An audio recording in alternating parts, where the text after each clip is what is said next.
Bien-aimés dans le Seigneur, shalom, je vous bénis tous dans le nom merveilleux de notre Seigneur Jésus-Christ, lui qui nous a donné encore l'opportunité de partager autour de sa parole.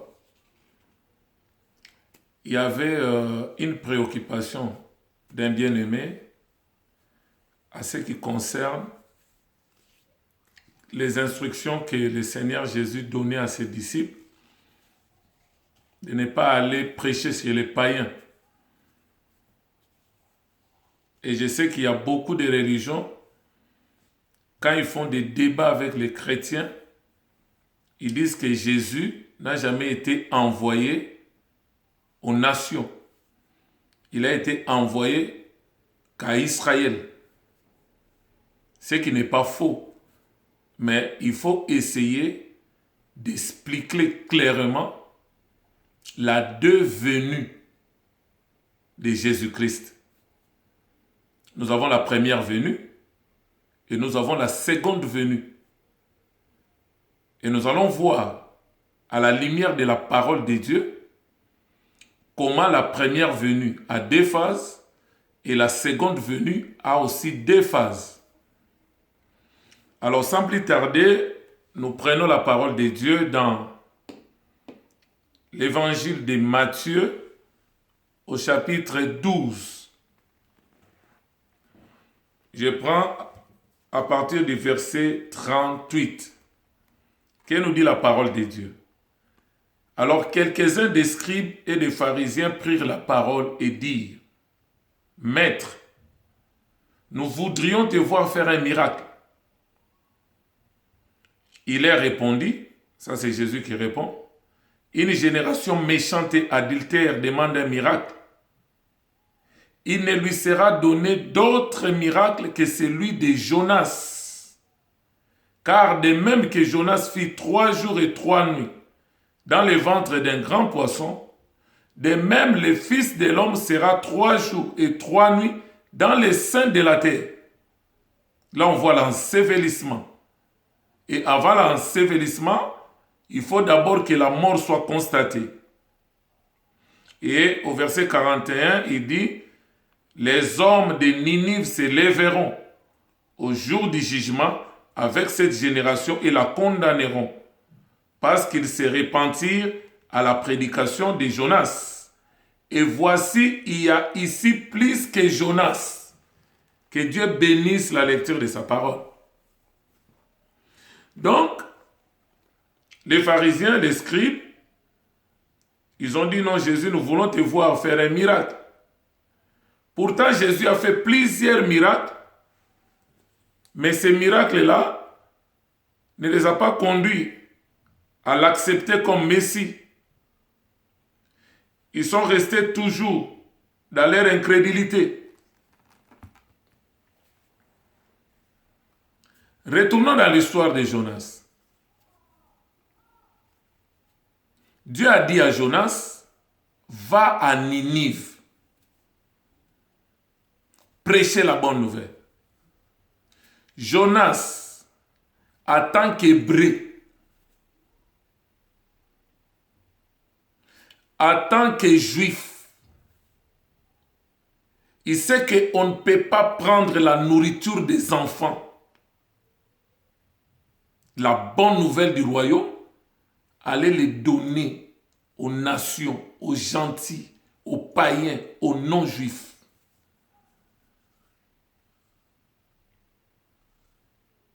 Il a pris la direction de Tarsis pour échapper. Donc c'est un refus. Il y a eu turbulence dans les bateaux. Les gens criaient la mort.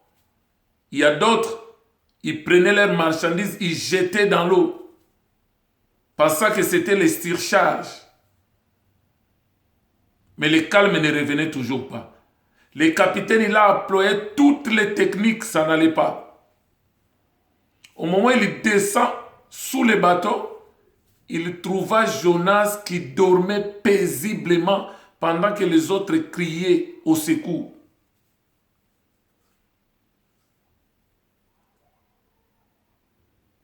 Et quand il a réveillé Jonas, il lui a expliqué la situation. Jonas a dit, c'est moi qui vous attire ces malheurs. Pour que le calme revienne, prenez-moi, jetez-moi dans la mer. Comme ça, je vais mourir et l'affaire est réglée. On a pris Jonas, on l'a jeté dans la mer. Le calme est revenu dans les bateaux. La baleine l'a avalé. Pendant 3 jours. Et le 3e jour, la baleine est allée les vomir à Ninive. Et arrivé à Ninive, il a prêché la parole. Les Ninivites ont accepté la parole. Il a trouvé la foi à Ninive.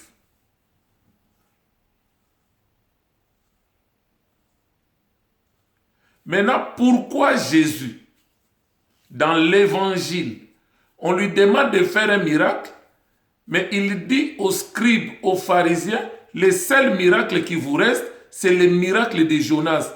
Donc Jésus voulait leur dire, le seul miracle qui vous reste, c'est ma mort, ma crucifixion, mon ensevelissement dans les seins de la terre et ma résurrection. Maintenant, quand je serai ressuscité, je ne serai plus seulement destiné à Israël. Donc, là, je touche déjà la première venue de Jésus. Dans la première venue de Jésus, cette venue a 2 phases. La première phase, l'agneau n'est pas encore immolé. Jésus n'est pas encore passé par la mort à la croix. Aussi longtemps que l'agneau n'est pas passé par la mort, aussi longtemps l'agneau n'est pas immolé, il n'est pas destiné aux nations, il n'est pas destiné aux non-juifs. C'est pourquoi vous allez voir Jésus lui-même, après avoir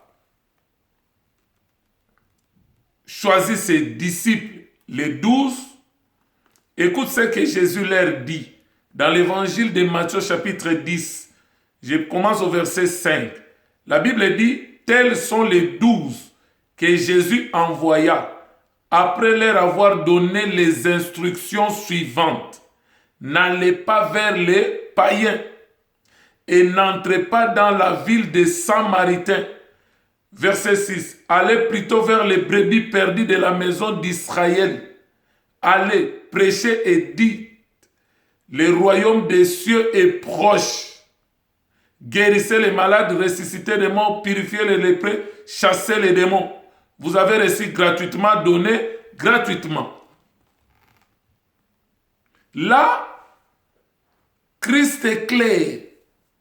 L'agneau n'est pas encore immolé. Le sang n'a pas encore coulé. Jésus était destiné uniquement aux brebis perdues d'Israël.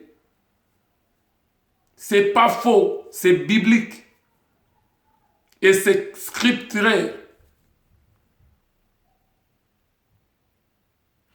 Dans Matthieu, chapitre 15, vous prenez le verset 21 à 28, vous allez voir l'histoire de Jésus avec la femme cananéenne, la femme syro-phénicienne. Elle vient implorer la miséricorde de Christ. Son enfant était tourmenté par des démons. Maintenant, Christ a dit, on ne peut pas prendre la nourriture des enfants. Quelle nourriture? La bonne nouvelle du royaume. Il avait dit aux disciples, nous venons de lire, allez, prêchez, guérissez les malades, chassez les démons. Et tout ça, c'était réservé aux Juifs, aux enfants d'Israël, pas au peuple des nations. Mais toi, tu viens demander la délivrance. C'est réservé à Israël. La bonne nouvelle à Israël. Et Jésus a traité cette femme de la race des chiens. Ça, c'est nous. Autrefois, nous étions des chiens, la race des chiens, l'olivier sauvage. Peuple sans Dieu, sans promesse, sans alliance. Loin de la promesse de Dieu. Mais au moment où il a dit les miracles de Jonas, nous avons vu, pendant que les gens criaient la mort, Jonas dormait paisiblement dans les bateaux. Jésus a reproduit la même chose avec ses disciples. Pendant qu'ils criaient la mort, Jésus dormait dans la barque. Il était tranquille. Déjà, ces mouvements, il reproduisait Jonas. Parce que tous les prophètes de l'ancienne alliance, ils ont manifesté Christ. La Bible dit, parce que l'Esprit du Seigneur était en eux. C'est comme quand nous parlons de l'ombre et de la réalité. Nous disons que l'ancienne alliance, c'était l'ombre des choses à venir. Le corps est en Christ. Mais quand nous prenons l'ombre, l'ombre ne peut pas bouger si la réalité ne bouge pas.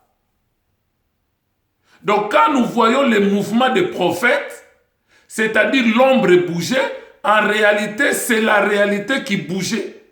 Or la réalité c'était Christ et la Bible dit tous les prophètes prophétisant, touchant la grâce, ils avaient l'esprit de Christ en eux. En d'autres termes, Christ était dans les prophètes de l'ancienne alliance et c'est lui qui faisait le mouvement. Donc le refus de Jonas pour aller prêcher à Ninive, donc c'est Christ qui manifestait dans sa première venue, n'allait pas chez les païens, n'entrait pas dans la maison des Samaritains. Parce que les Samaritains, bien qu'ils étaient des descendants de Jacob, comme nous le voyons dans l'évangile de Jean au chapitre 4, la discussion de Jésus avec la femme samaritaine, mais les Samaritains, ils étaient mélangés avec des nations païennes, ils avaient contracté des alliances de mariage, donc on les considérait comme une race corrompue. C'est pourquoi Jésus disait, n'allez pas même chez les Samaritains. Parce qu'en allant chez les Samaritains, comme ils se sont compromis avec les nations païennes, donc vous risquerez de donner la nourriture des enfants aux chiens. Et vous allez voir Jésus lui-même, dans Luc 19, quand il est allé guérir et sauver Zachée, il dit, celui-ci est aussi l'un des descendants d'Abraham que le Fils de l'homme est venu chercher. Et le Fils de l'homme n'était envoyé qu'aux brebis perdues d'Israël. Là, nous voyons l'agneau qui n'est pas encore immolé. Donc, c'est la première venue de Jésus, première phase. Maintenant, dans la première venue, seconde phase, là, l'agneau est immolé. Maintenant, quand l'agneau est immolé, maintenant, il devient disponible aux nations, au monde entier. Maintenant, quiconque croit ne périsse point, mais qu'il ait la vie éternelle. Donc, le salut est devenu accessible aux non-juifs, accessible aux gentils, accessible aux païens, accessible aux nations. C'est ça l'image de Jonas. Avant d'être jeté dans la mer, il a refusé d'apporter la parole à Ninive. C'est ça, il reproduisait Christ.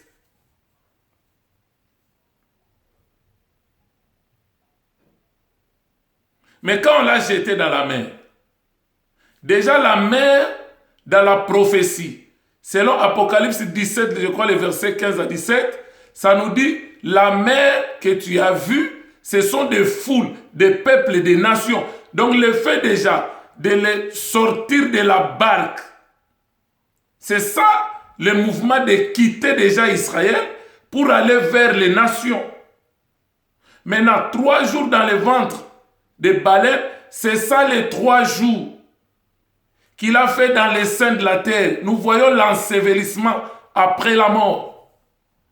Et après l'ensevelissement, il y a la résurrection le 3e jour. C'est ça la baleine qui a vomi Jonas à Ninive. Et arrivé à Ninive, il a prêché l'évangile. Il a prêché la bonne nouvelle. Les Ninivites ont cru à l'évangile parce qu'il a trouvé la foi. C'est ça l'épouse, c'est ça l'église. Nous avons la foi. C'est pourquoi Christ avait dit à Thomas, heureux, c'est lui qui a cru sans avoir vu. Nous avons accepté le Seigneur sans l'avoir vu.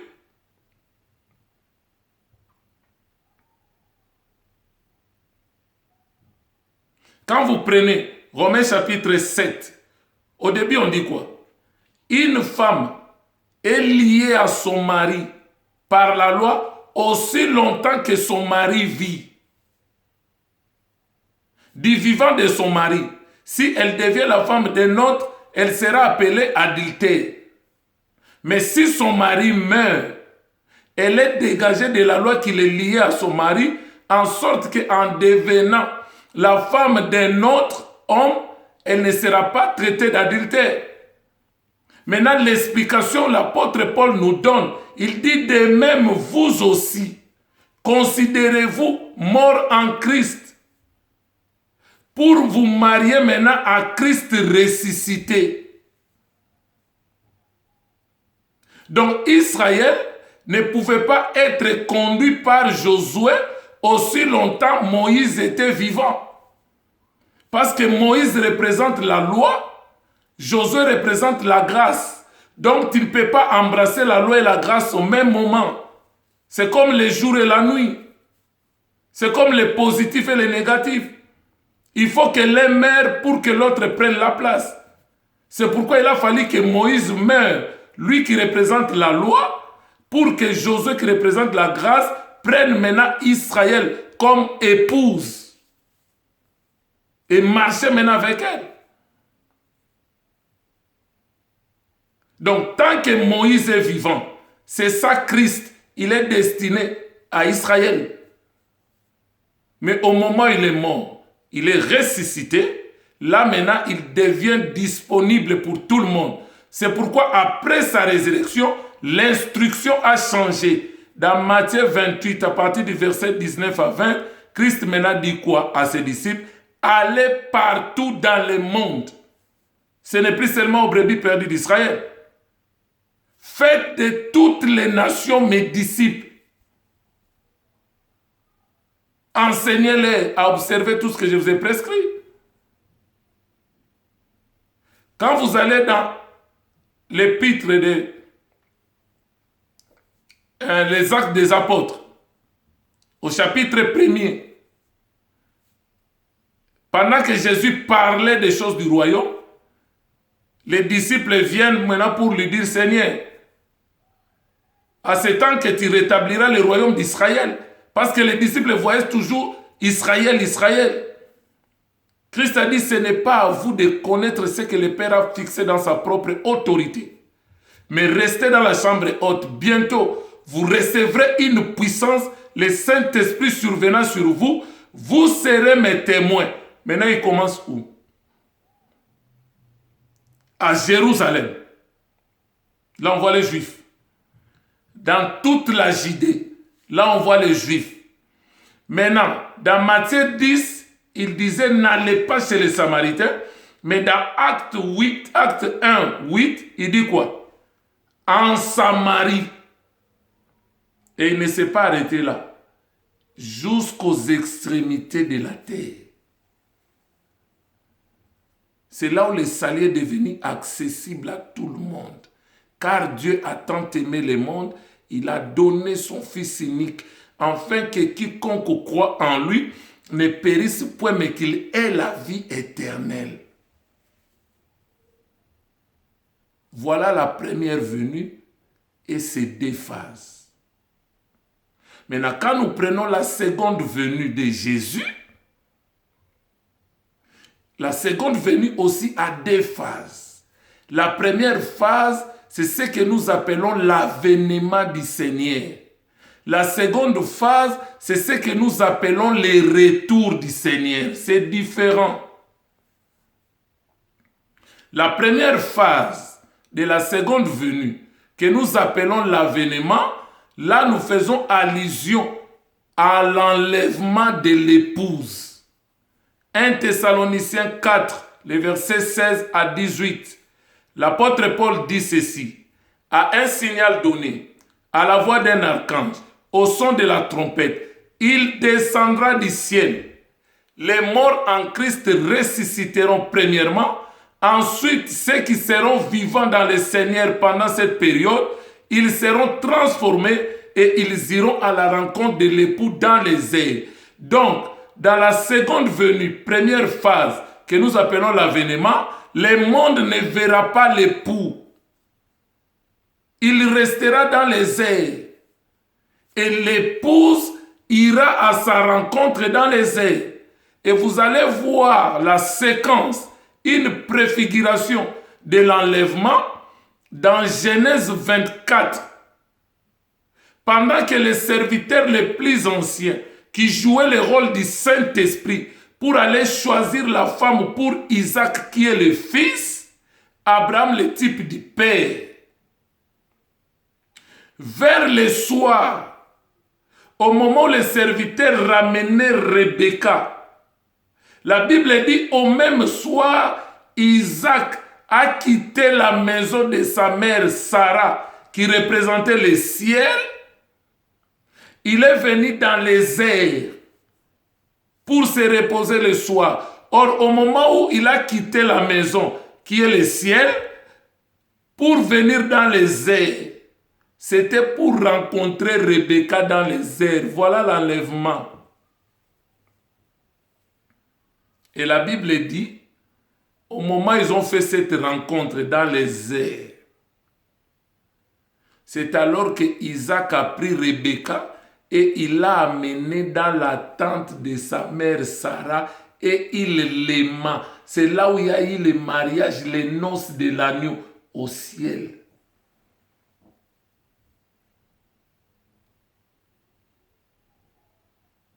Genèse 24. Maintenant, la seconde venue, deuxième phase, ça maintenant, on appelle ça le retour de Jésus. Or, le retour signifie revenir sur la case de départ. Dans l'épître de Luc, dans les Actes des Apôtres, au chapitre 1er, lors de l'ascension de Jésus, pendant qu'il montait, parce qu'il était au mont des Oliviers, la Bible dit, pendant qu'il montait, il allait dans les airs, les disciples étaient restés là en train de regarder comment Jésus montait.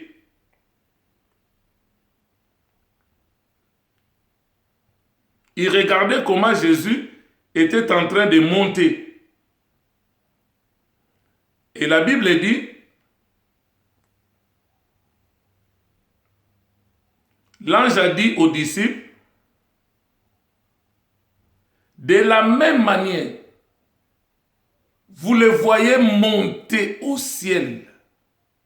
C'est de la même manière qu'il reviendra sur la terre.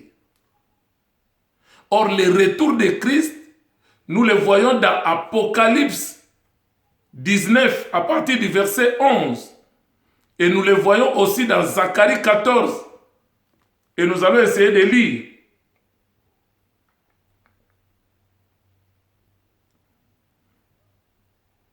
La Bible dit dans Zacharie 14, je commence au verset 3. L'Éternel paraîtra et il combattra ces nations comme il combat au jour de la bataille. Ses pieds se poseront en ces jours-là sur la montagne des Oliviers, qui est vis-à-vis de Jérusalem, du côté de l'Orient. Et la montagne des Oliviers se fendra par les milliers à l'Orient et à l'Occident. Et il se formera une grande vallée, une moitié de la montagne reculera vers le septentrion, c'est-à-dire le nord, et une autre moitié vers le sud.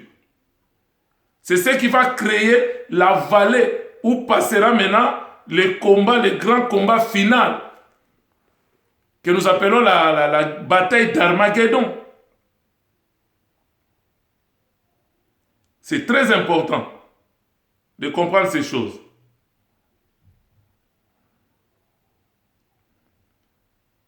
Apocalypse 19,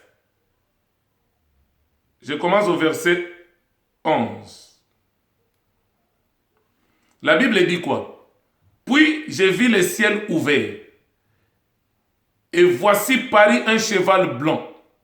Celui qui l'est monté s'appelle Fidèle et Véritable. Il jugeait combat avec justice. Ses yeux étaient comme une flamme de feu. Sur sa tête étaient plusieurs diadèmes. Il y avait un nom écrit que personne ne connaît, si ce n'est lui-même. Il est revêtu d'un vêtement teint de sang. Son nom était la parole de Dieu. Les armées qui sont dans les ciels les suivent sur des chevaux blancs. Là, il revient sur la terre avec son épouse, accompagné des anges. Parce qu'il est le roi des rois, le seigneur des seigneurs. La Bible dit quoi? Il était revêtu, il avait des cheveux blancs, revêtus du fêlin blanc, pur. De sa bouche sortait une épée aiguë pour frapper les nations. Il paraîtra avec une verge de fer et il foulera la cuve de vin de la colère du Dieu Tout-Puissant. Il avait sur son vêtement et sur sa cuisse un nom écrit, Roi des rois, Seigneur des seigneurs. Et j'ai vu les anges qui se tenaient dans le soleil. Ils criaient d'une voix forte, disant à tous les oiseaux qui volaient par-dessus le ciel, venez, rassemblez-vous pour le grand festin, afin de manger la chair de quoi? De qui? La chair des rois. Ici, les rois, c'est comme des chefs de l'État, des présidents païens qui n'ont pas servi Dieu, qui ont servi l'Antéchrist. Pendant les jours de la bataille d'Armageddon, ils vont tomber tous. Et les oiseaux vont manger leur chair. La Bible dit les rois, la chair des militaires, des chefs militaires, des généraux, des colonels, des majors, et la chair des puissants. Tous les satanistes et des puissants de ce monde, ils vont tomber ces jours-là. Et les animaux vont manger leur chair. Et la Bible dit, la chair des chevaux et ceux qui les montent. La chair de tous, libres, esclaves, petits et grands.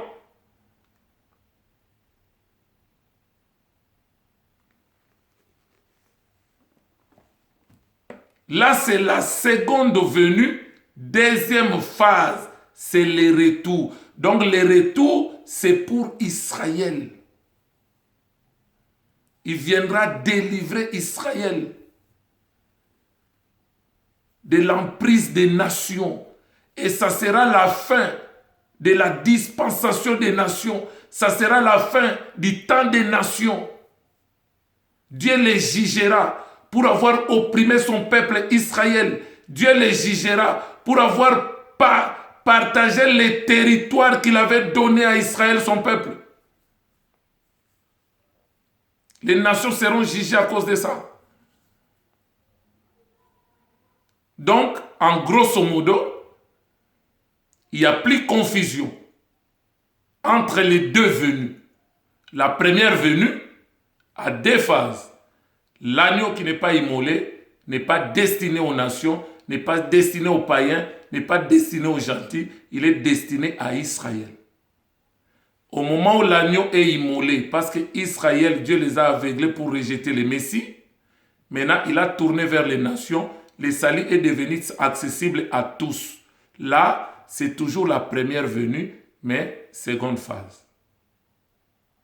Maintenant, dans la seconde venue, première phase, c'est l'avènement, l'enlèvement de l'Église. Maintenant, seconde phase, c'est le retour de Jésus sur le mont des Oliviers. Entre la première phase de la seconde venue et la seconde phase, cette période-là est séparée d'une semaine, selon la prophétie des 70 semaines d'année de Daniel. Là, je suis dans Daniel 9, le verset 27, là où la Bible dit « L'Antéchrist, l'homme impie, confirmera l'alliance. » Dans d'autres versions, on dit « Il fera une solide alliance avec plusieurs pour une semaine. » Or, une semaine, un jour est égal à une année. Là, on est dans Ézéchiel 4, les versets 4 à 5, où la Bible dit « Le jour de leur iniquité est égal au nombre des années de leur iniquité. » Donc, quand on dit tu feras un jour d'iniquité, ça sera un an. Donc, une semaine à 7 jours, donc les 7 jours équivaut à 7 ans. C'est là où la Bible dit, dans un premier moitié de 3 ans et demi, il se montrera coopératif et les 2 oliviers, les 2 chandeliers, ils vont faire leur ministère en Israël. Parce que dans la première phase de la seconde venue, l'épouse est déjà partie à l'enlèvement, l'épouse n'est plus sur la terre, Dieu va tourner les regards pour restaurer Israël. Et après la mission des 2 oliviers, au milieu, l'Antéchrist va les tuer. C'est là où maintenant il va rompre l'alliance avec Israël, parce qu'Israël aura déjà le 3e temple, il va reprendre les sacrifices animaux, et c'est là où la Bible dit il fera cesser les sacrifices et des offrandes. Et il va maintenant commettre les choses abominables. C'est là où la Bible dit quand vous verrez l'abomination de la désolation, qu'a parlé le prophète Daniel établi dans les lieux saints, celui qui lit la prophétie fasse attention. Celui qui sera en Judée ne court pas. Cette prophétie ne concerne pas l'Église, ça concerne Israël. C'est là où il va mobiliser toute l'armée de la terre à se liguer contre Israël, ce qui va nous amener à Armageddon, comme la 3e guerre mondiale. Maintenant, pour mettre fin à cela, Jésus sera obligé de revenir sur la terre au mont des Oliviers. Là, nous parlons du retour de Christ. Apocalypse 19, Zacharie 14. Que Dieu vous bénisse. N'oubliez pas de vous abonner dans notre chaîne Héros dans la foi TV. Soyez bénis au nom du Seigneur Jésus-Christ. Amen.